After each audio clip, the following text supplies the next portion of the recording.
okay, it's a man with no eyebrows and he has pink hair and he's really good at makeup. I can't relate to him, but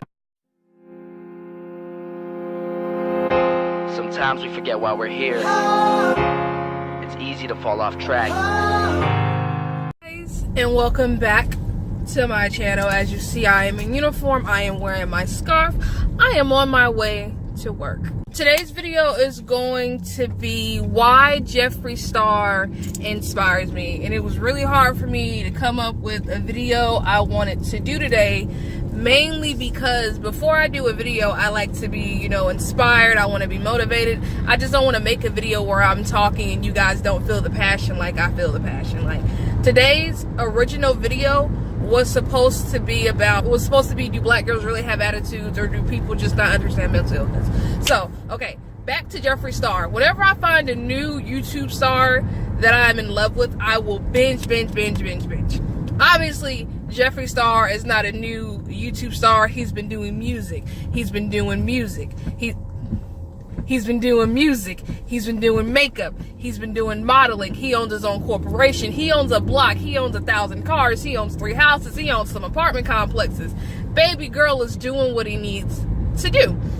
So, on Facebook and stuff, I saw the snippets of I think his name is Shane McDowell and Jeffree, where they did, you know, they swapped the lives, and I thought that was really cool. And I'd always seen little snippets, and I never actually went through and I watched it. So when I was at work yesterday, we did the air assault course, and I was sitting in my car and I just binge watched like all of Jeffree Star's videos.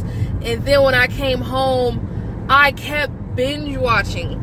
It was to the point where my boyfriend was like, we need to take away your phone because all you're doing is binge watching Jeffree Star. And I was like, I'll break your arm because I relate to this man so fucking much.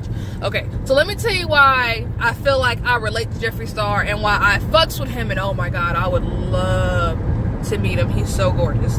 Okay, he made a really awesome point in The Secret Life of Jeffree Star when Ryan was dressed like him in the all Gucci, and they were sitting in his office and he was just talking about money, and he said a very valid point. He was like, more money brings more problems. In my head, because, you know, I make 22 grand a year. I'm a fucking specialist in the United States Army. I was like, well, how does more money bring more problems when money solves your problem? And he brought up the best point, you know, that honestly I didn't think about when it came to people who had money. And the point was basically on the terms of, you know, he has family members and he has friends that feel like they're entitled to his money. He was saying that whenever he wants to do trips, his friends and family, they assume he's going to buy the plane tickets. Whenever they go out to dinner, everybody assumes he's going to pick up the tab. Everybody just feels as though they're entitled. And though, obviously, I don't have money like that, when you're in the military, you can feel that on a certain level, because when I first joined the Army and I came home after AIT, everybody was like, well, can you pay for this? Can you pay for that? Can we do this? Can we do that? And you know, when I first came home, I was proud. I had saved a little chunk of trash. I had saved a little chunk of cash, and I was like, hell yeah, let's go shopping. Let's go to the mall. Let's go to fun. Let's go out to eat. And then what I noticed is that whenever I came home, I would have certain family members and cousins and, you know, some friends that they would just assume that I was always picking up the tab because, you know, I have a salary. I'm getting paid. Unless I get demoted, I'm going to get a paycheck no matter what, versus, you know, they actually have to work their hours to get their paycheck. And that shit, it got annoying and it got old so fucking fast. I was like, who are you to think that I'm just automatically gonna pay for this? I can't afford it. And it just hurts when your family thinks you got it like that.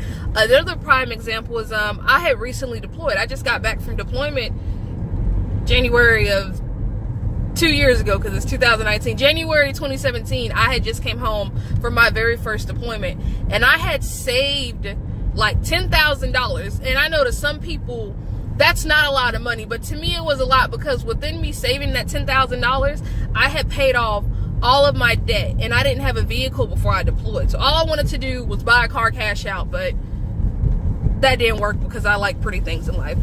So I would have came home with more. But what ended up happening was I had loaned a family member $1,500, and they were like, all right, we'll pay you back. You know, this is about a year or two ago, and I have yet to see my money back. And then a month later, they were like, can we borrow $500 and I'll give it right back? And you know, because I had trusted this family member and they had never did me dirty, I had did that. So I loaned them the money, and the next thing I know, I never saw my money again. So it's really hard when people expect a lot from you and they think that you got it like that just because you're in the Army. And you know, obviously Jeffree Star has it like that because he has proven himself. He has a brand, he is an icon, he is a star. But I can definitely understand him when it hurts when people think that they're entitled to things, and it hurts when people feel as though you're obligated to do something just because you make money. Just let me speak of something else. I don't have a close relationship with my mother. I love my mother to death. I love her dearly. I have nothing but the utmost respect for my mom. But because of our past and our present, I don't know about our future, I just don't fuck with my mom. You know, I love her, but she brings a lot of negative energy that I don't need in my life. And I'm at a point in my life where I can't afford to have negative drama. I need as much positivity as I can.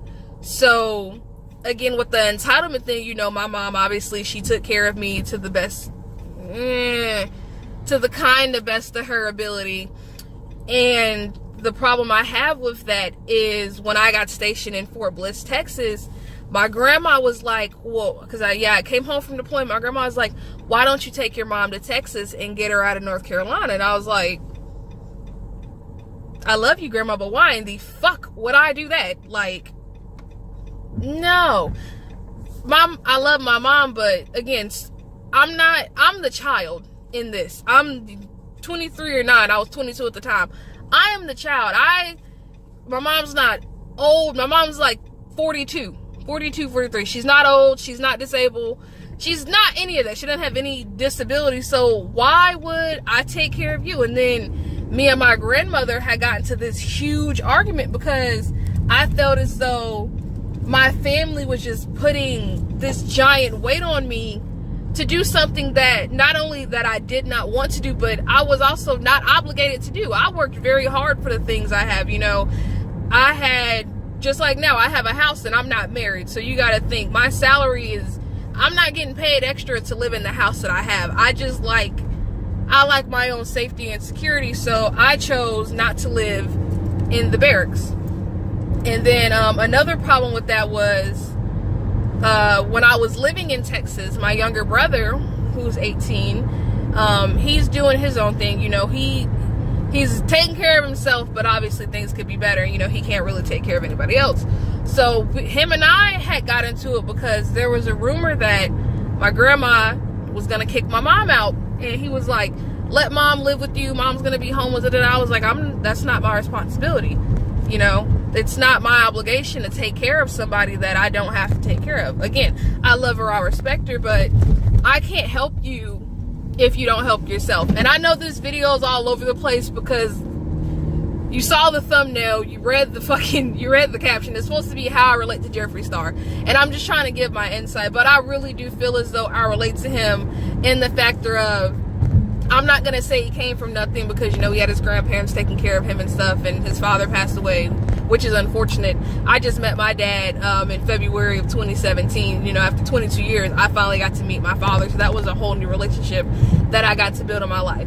But again, I feel as though I relate to him because of, we share that go-getter attitude, except he probably has it a little bit more because he's still pushing and he's still going after what he's doing, and I am just quite frankly trying to figure it all the fuck out. But yeah.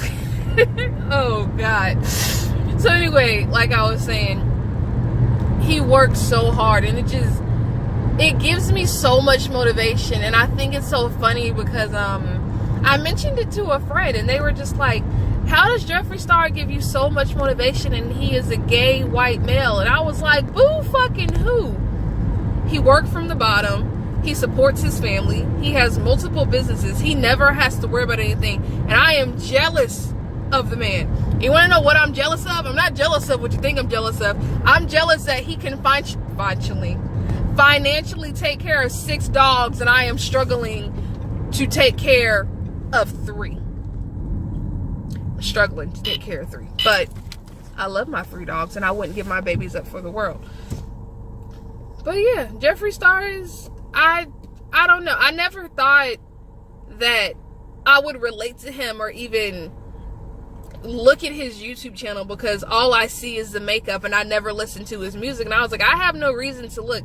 But when Shane McDowell, I hope that's his name, but when Shane McDowell did the series for, you know, the life of Jeffree Star and switching lives with Jeffree Star, you really got to see you got to see the side of him that he doesn't show. Everybody knows that he's down to earth, he's goofy, he's genuine, but when you're actually willing to have a camera through your house, and you don't like people in your house because you like that certain level of privacy, because you don't want the world to see everything, it's so inspiring, and it gives me the motivation to just know it's okay to struggle, it's okay to go through shit, it's okay to let people in, and it's okay to just be different. Because that man is, I remember Jeffree Star from like years ago, and I was just like, okay, it's a man with no eyebrows, and he has pink hair, and he's really good at makeup. I can't relate to him. But now, as you grow up and you get older, it's like, oh shit, I kind of relate to this motherfucker.